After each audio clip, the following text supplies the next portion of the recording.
Hello, আজ বানাবো একটা ভিন্ন স্বাদের রেসিপি ডিমের কোরমা। তো ভিডিওটা স্কিপ না করে পুরোটা দেখতে থাকো। ভালো লাগলে একটা লাইক করে দিও। কোরমা বানানোর জন্য নিয়েছি এখানে পোস্ত, কিছুটা কাজু বাদাম, কিছুটা চারমগজ নিয়েছি, কিছুটা পেঁয়াজ কুচানো, এতটা পেঁয়াজই আমার লাগবে পুরোটা। নিয়েছি 5টা ডিম, তোমরা তোমাদের প্রয়োজন মতন এখানে ডিম নেবে। নিয়েছি এখানে আমি একটা টক দইয়ের প্যাকেট। এখানে দেখো 5টা ডিমকে আমি এখানে সিদ্ধ হতে বসিয়ে দিয়েছি। ডিম কিন্তু সিদ্ধ হয়ে গেছে।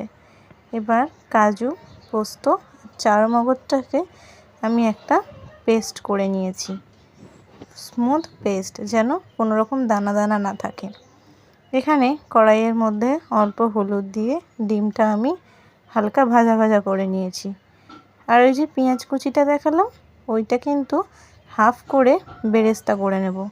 হাফ পেঁয়াজের বেরেস্তা, আর হাফটা লাগবে ডিমটা কষানোর সময়। চলো পেঁয়াজটা হালকা হালকা করে বেরেস্তা করে নিই। দেখো আমার কিন্তু পেঁয়াজটা এখানে বেরেস্তা করা হয়ে গেছে। এদিকে তেলের মধ্যে শুকনো লঙ্কা, তেজপাতা আর গোটা গরম মশলা ফোড়ন দিয়ে বাকি পেঁয়াজটা দিয়ে দিলাম। পেঁয়াজটা দিয়ে এবার হালকা হাতে নাড়াচাড়া অল্প করে পরিমাণে করে নিয়ে 1 চামচের পরিমাণ চিনি দিয়ে আদা রসুন পেস্টটা দিয়ে দিলাম। দিয়ে মশলাটা আমি এবার হালকা হাতে কষিয়ে নেব। কষিয়ে নিতে নিতে দিয়ে দিলাম স্বাদ মতন লবণ। স্বাদ মতন লবণ দিয়ে মশলাটা কিন্তু ভালো মতন কষাতে হবে।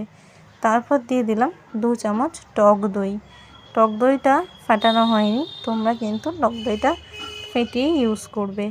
টক দইটা দিয়ে দিলাম কাজু বাদামের পেস্টটা, দিয়ে মশলা ধোয়া জল অল্প পরিমাণে এর মধ্যে আমি অ্যাড করলাম, না হলে কড়ার মধ্যে লেগে যাবে, নাড়তে অসুবিধা হবে। দেখো আমি কিন্তু এখানে ভালো মতন করে কষিয়ে নিয়েছি। এর মধ্যে দিয়ে দিলাম 3-4টে কাঁচা লঙ্কা চেরা। তোমরা কাঁচা লঙ্কা চেরাটাকে চাইলেই স্কিপ করতে পারো, আমি দিয়েছি কারণ এখানে কোনো রকম ঝাল আমি অ্যাড করিনি, তাই জন্য। এখানে এক এক করে সমস্ত ডিমগুলো আমি দিয়ে দিলাম। দিয়ে দেওয়ার পর করে রাখা বেরেস্তাটা আমি এর উপর ছড়িয়ে দিলাম। বেরেস্তাটা দিয়ে আমি কিন্তু নাড়িয়ে দিলাম।